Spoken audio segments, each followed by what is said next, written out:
All right, let's pick up where we left off. My phone died right here. So we're movable discontinuities.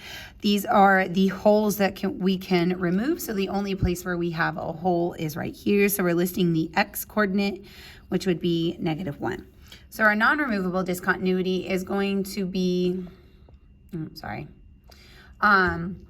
is going to be where we have an asymptote or where we have a jump discontinuity. So we've got a asymptote right here at x equals -2, and then we have this jump discontinuity at x equals 1. All right, number 36, on what intervals is this function continuous? We're not allowed to use a calculator. So what we want to do is we can see that we have a GCF down here at the bottom. So we want to go ahead and take that out. And we see that when we cross that out, we have a hole at x equals 0. Okay, so we have a hole at x equals 0. And then if we keep going, we see that we're going to have an asymptote at x equals 1. So everywhere, oh, I'm so sorry, which is why I was trying to zoom out. Okay. So we want to, our function is continuous before that, in between that, and after that. Okay, so number 36, our function is continuous from -infinity to 0, remember open, okay?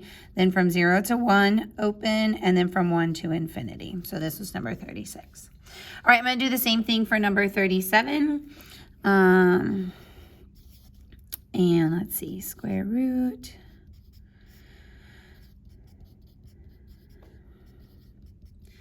Okay, so we think about the square root function, okay? So remember, if you think about the graph of the square root function, it goes like this, starts at 0 and goes like that, because remember, it can't be negative.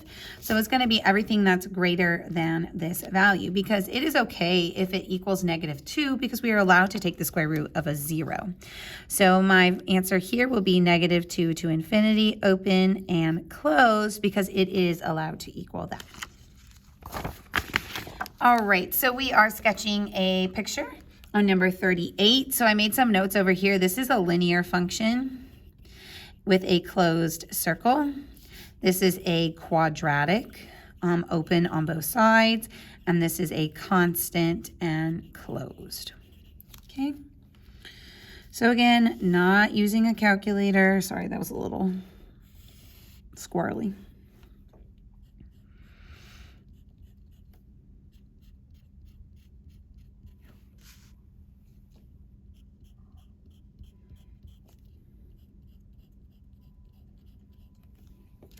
Alrighty, so everywhere where x is less than 0, we have a linear function with a slope of 1 and a y-intercept of 2.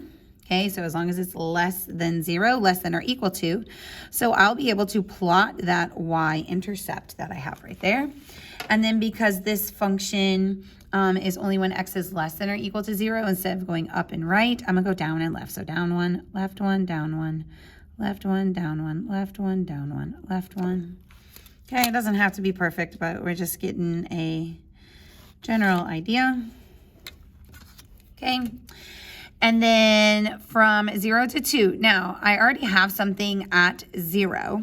And again, this is a quadratic shifted vertically 2 units, so it will be right here. So I'm not going to put an open circle on top of a closed circle. Like, it's just going to be closed. All right, and I want to see at the x value of 2, what is my y coordinate? So I'm simply just going to plug this 2 into my function to figure out what my y value is. So 2 squared is 4. 4 plus 2 is 6. So when x is 2, 1, 2, 3, 4, 5, 6. Y is 6. And then again, I know that that's going to be an open circle because there's no or equal to bars. This is quadratic, so I'm going to try and make a U-shaped as best I can. Then since this is just a constant, at 2, an x value of 2, I have this constant of 2. Okay, so here is our picture of this piecewise function. All right, number 45, given a piecewise function, it says if it is continuous, find the values of a and b. So when you're given a piecewise function and asked if it's continuous, you check the limit from the left and the limit from the right, and then you plug in your x value. Well, this time we have two different x values. So we're going to set up two different equations, one where we plug in a 1 and one where we plug in a 3, and then we will solve our system. So I'm going to set them equal to each other. And then I'm going to plug in x equals 1.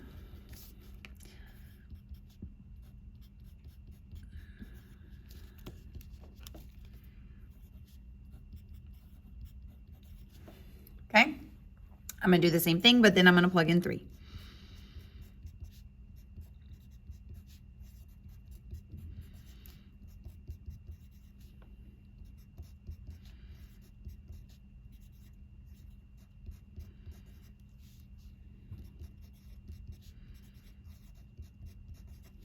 Okay, so again, the definition of continuous is that the limit from the left and the limit from the right and the evaluation are all equivalent. So I end up with these two equations down here. I'm going to take these and stack them and solve this system.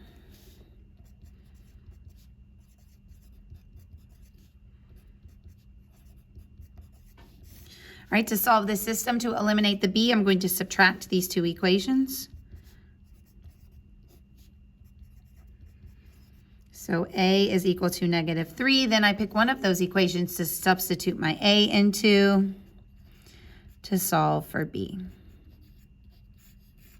And voila. All right, number 47 is IVT. So with IVT, you want to check if it's continuous, okay, on the interval. And if it is, you're going to set your function equal to that and then solve. And then make sure that that answer is also on the interval. Sorry, I feel like my camera is not flat. Bear with me for a moment. That wasn't really helpful. Oh, well. Okay. All right, so part A. This is a polynomial. This is a quadratic. This is always continuous, okay? So f is continuous on the interval from -4 to -1. All right, so now what I do is I substitute my endpoints, -4 and -1, into here. And I look to see, does this value fall in between that evaluation? Okay, so I'm going to do f of -4 and f of -1. 16 plus 16 minus 8. 1 plus 4 is 5. 5 minus 8 is -3. So I'm looking on this interval from -3 to 24. Is 4 in this interval? Oops. Yes, 4 does lie in that interval. All right, so now I'm good to go. Now I'm going to set my function equal to that value to solve for C. So when we're solving, we're going to write the letter X, but our final answer, we are solving for the letter C. Okay, so just a minor notation thing that you'll want to make sure you pay attention to. All right, so now I'm going to take x squared minus 4x minus 8, set it equal to 4. Keep it as a polynomial, subtract the 4 factor.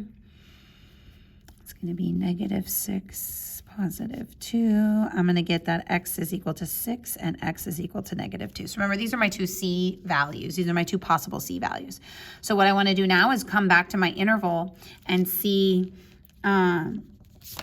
if any of these values do not lie in this interval. Well, 6 does not lie in this interval. So my final answer is that C is going to equal -2. All right, part B, I look to see, is this continuous? Well, it's not going to be continuous at 2, okay, because that's going to make my denominator a 0, and 2 is on the interval. So IVT does not work here. Like, you could do this whole process, but IVT does not guarantee a value. Like, IVT guarantees a value on this one because it's continuous on the interval. So I know that there is a spot where the evaluation is going to equal 4. This one, because it's not continuous, I can't guarantee it. So I say f of x is not continuous at x equals 2, which is on the interval from 0 to 5, so IVT doesn't apply. All right, C, so this function is not continuous at 1, but 1 is not on the interval, so we're A-okay, so we can say that f is continuous on the interval from 2 to 5. And then again, I'm going to plug in 2 and 5 and make sure that 3 falls in between those evaluations. So f of 2, f of 5. So if I plug in 2, that's going to be 7 over 1. That's going to be 7. If I plug in 5, that's going to be 10 over 4, which is 5 halves. Okay. So is 3 somewhere in between, which is 2.5? Is 3 in between 2.5 and 7? Yes. All right, so now I'm going to set this equation equal to 3. So x plus, look, I'm going to come over here. X plus 5 over x minus 1 equals 3. So multiply both sides by x minus 1, and I get 3 times x minus 1. Solve. So C will equal 4.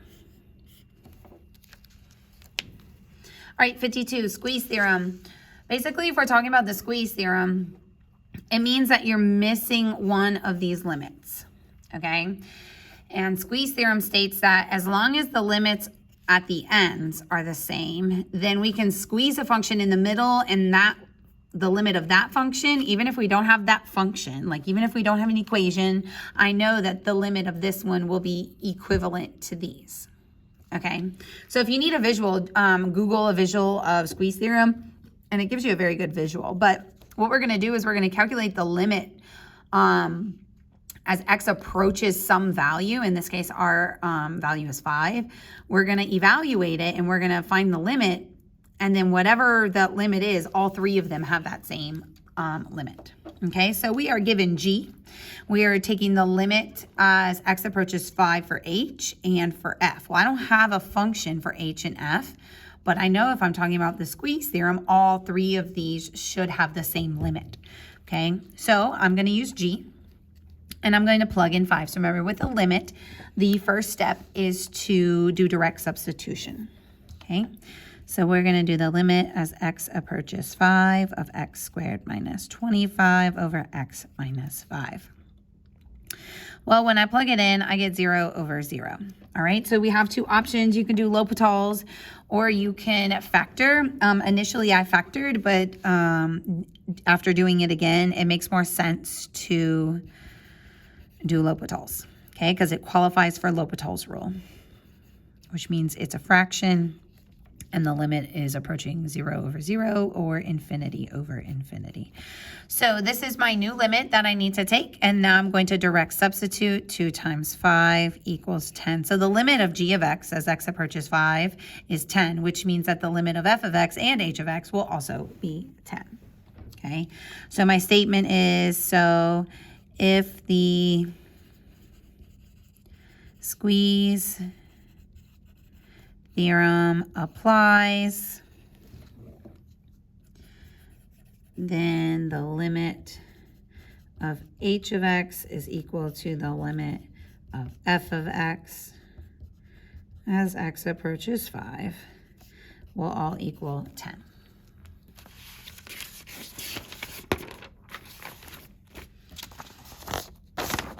All right, 53. We're actually going to get back into this material when we come back. Okay, so this is a really good review for when we come back. Find the indicated information for the rational functions and then graph. Make sure your answers are in the right form and your graphs are consistent. All right, so domain, I'm looking at what are all the values that x is not allowed to equal. So x is not allowed to equal -1, +3, +1, and +2. Okay, so f sub red means the function of f reduced. Okay, so let's go ahead and look at this, and let's kind of work on our holes, and then I can come and fill in my, I'm just going to say C below. and we'll do that one below. Okay, so let's come down here. For part A, we're going to reduce it.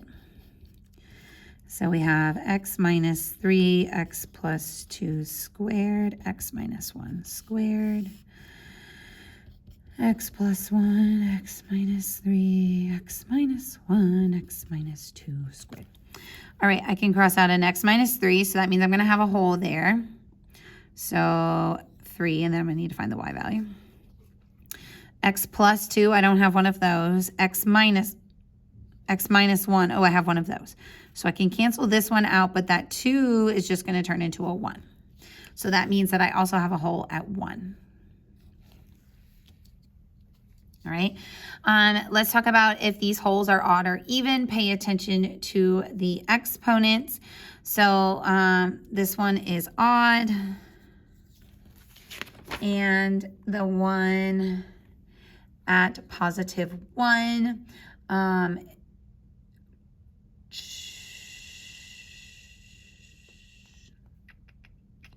is also odd. All right, to find my y-coordinates, I'm going to take these and plug it into either equation. Okay, so let's go ahead and simplify this a little bit more because we need to do that for that reduced.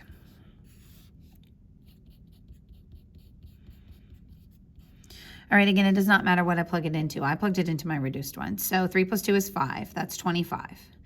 25 times 2 is 50. Okay, so I have 50 on the top. And then, here, let me just go right here, 50. All right. Oh, you didn't see me do that. Sorry. I wrote it right up there. Okay, so plug in 3. That's 4. 4 times 1 is 4. So 50 divided by 4. It just reduces to 25 over 2. If I plug in 1, that's 3. 3 squared is 9. 9 times 0 is 0, so now it's just 0. All right, so now I have my holes. So my vertical asymptote is when my denominator is equal to 0. So I have a vertical asymptote at x equals -1. And looking at my exponent, this one's going to be an odd. This one's going to be a positive 2. And this is an even based off of its exponent. All right, my end behavior. Okay, so I learned a new little notation here. So we're really, the way that we do it is we use the limit notation, and we do the limit as x approaches infinity. And I take the largest exponent. Okay, so I take the largest exponent in my numerator. And so if I look at my numerator in my simplified version, this is going to give me x squared times x, which is going to give me x cubed. All right, then down here in my denominator, I'm also going to have an x cubed. So then I take the limit. Well, that looks at my coefficients since they have the same exponent, and that's 1. So this means we have a horizontal asymptote at y equals 1.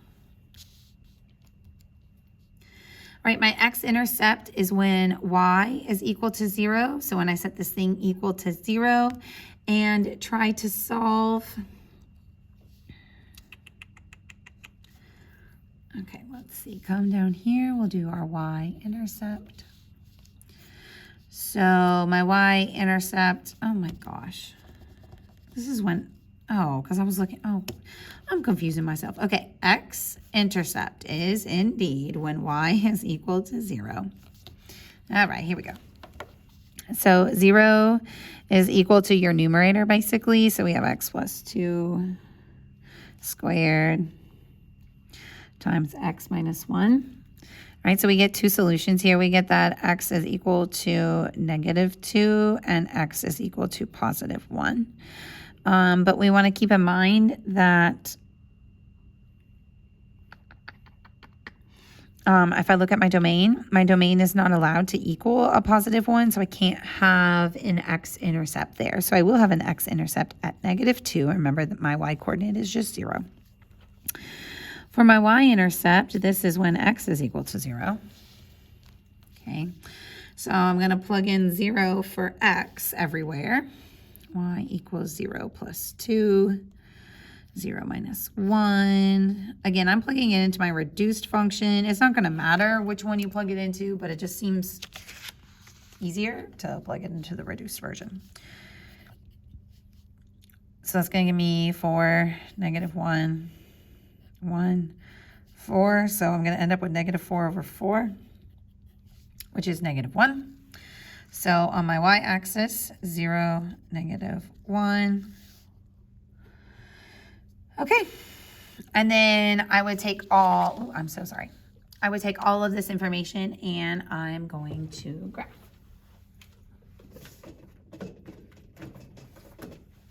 To the best of your ability. Okay, it's probably not going to be perfect, and that's okay. All right, let me zoom out a little bit for you. Okay.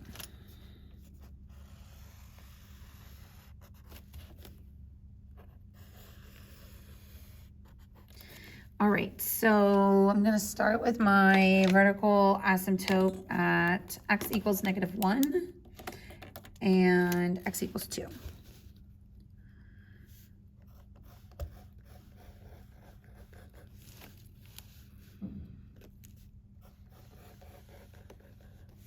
Okay, I have a horizontal asymptote at y equals 1, but remember this is my end behavior. So right here, y equals 1. So this is what's happening at the ends of my graph. Okay, so I'm actually not going to put my horizontal asymptote right here around the origin. Again, that horizontal asymptote is not talking about what's happening when in terms of end behavior. It's not talking about what's happening right here at the origin. It's talking about what's happening at the ends. Okay, so it's at 1, but again, I'm going towards the outsides. I'm not doing that space between my asymptotes because that's not what end behavior is referencing. Alrighty, so here's my picture. All right, and so now I'm going to find my holes. I have a hole at 1, 0, and I have a hole at 3, 25 over 2. So 25 divided by 2 is like 12.5. I should have known that. Okay, so I'm going to go to 3, 1, 2, 3. 1, 2, 3, 4, 5, 6, 7, 8, 9, 10, 11, 12.5. Okay. I didn't plan that through very well. Sorry, guys. All right, so I have my 2 holes. Okay, I have my asymptotes. And my x-intercept is at negative 2, 0. So I'm crossing the x-axis here. My y-intercept is at 0, negative 1, right here. Okay. At x equals negative 1, this is an odd function. So I know that my end behavior, I'm approaching 1. So I'm going to start there. So from here, I'm approaching 1. Okay. And then if at this function, if this is, okay, wait, no. All right. Okay, so this is above the asymptote. So this one's going to need to come down because it is also approaching positive 1 at this end. All right, and then so it would go up this way. Sorry, it's a little close, but we should go up that way. And so since this is even, this is coming up as well. Okay, we took some notes there that is even. So then I have to pass through here. And this function is odd. And then this is coming, oh, too close. And this is coming up here. So I'm feeling like something's not connecting right here in terms of the drawing because it's not supposed to cross this asymptote right here. So maybe my asymptote doesn't start till later, like after this point. So my drawing could be off just a smidge, but I don't want to scare you. I'm not going to make you draw on your exam, but we will dig more into this when we come back from break. All right, part B is same concept, just different function. All right, so what is our domain not allowed to be on part B? Well, it can't be 0, that's for sure. because if it is 0, then I'm taking the square root of a negative number. All right, if it is 3, 3 is okay. Okay, 3 is okay. Negative 3 is okay. If I have negative 4, that's okay. If I have negative 5, that's okay. What if I have a 2? Okay, well, if I have a 2, then that's going to give me a negative number under here. If I have a 1, that's going to give me a negative number. All right, so basically we're looking at either side of positive 3 and negative 3. So anything greater than 3 will work. And then anything less than negative 3 will work. Okay, so nothing in between negative 3 and 3 is going to work because it's going to give me the square root of a negative number. Okay, so if we do our vertical asymptotes, okay, so this is when my denominator is, so denominator is equal to 0. That's going to be plus or minus 3. Okay, so x will equal plus or minus 3 on this one. Let's see, I'm going to come down to the bottom and rewrite it and expand it. So this is part B. So we have 4 minus x over the square root of x squared minus 9. All right, I can't factor anything out or cross anything out, so we have no holes. This is the most reduced version, so it cannot be reduced.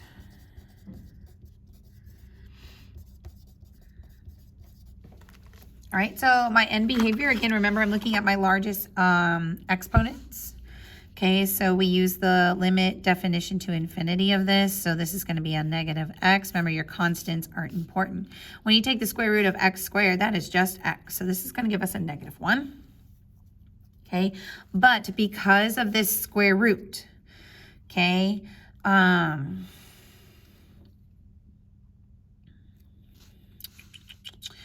it's not negative 1 all the way through. So like it's going to be negative 1 to the left and then positive 1 to the right. So we have a horizontal asymptote at, okay, look, here's my explanation. I'm sorry. Okay, so if we look at it this way, my numerator is negative, but my denominator is positive. This means I'm moving to the right. Okay, because of that square root sign, if I do negative x over negative x, this means I'm going to get a positive 1 when I move to the left. So again, the left comes from that negative sign, the right comes from the positive sign in your denominator. All right, so we have a horizontal asymptote at x equals negative 1 to the right and x equals 1 to the left. All right, my x-intercept is when y is equal to 0. So this is when my numerator is set equal to 0 and I get 4. And then my y-intercept is when x is 0, so 0. And so this is when I plug everything in for 0. So let's see, 4 minus 0, 0 minus... Oh, okay, so remember 0 minus 9. This is a domain restriction, so I actually do not have a y-intercept. All right, so I'm going to take all this information, and we're going to graph.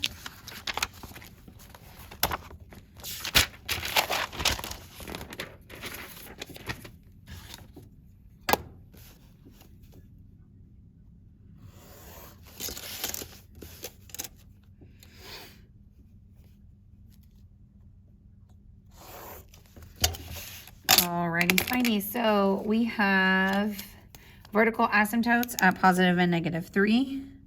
So 1, 2, 3.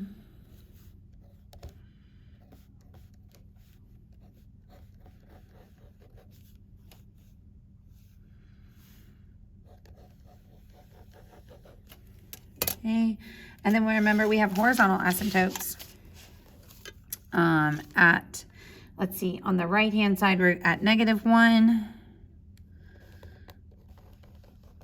And on the left-hand side, we're at positive 1. Oh, I shouldn't have gone in there. I'm so sorry. All right, let me zoom out for you. All right, so we have x-intercept of 4, 0, 1, 2, 3, 4. We have no y-intercept. Okay. My end behavior is that to the right, it's approaching -1. So because of this intercept right here, that means that this is coming down, which means this side is going up. All right. And then on this side, we don't have anything, not intercepting anything. So this one is this way. All right, the announcements are about to come on at a good stopping point. So I'm gonna stop right here and I'll work through Unit 2 on another video.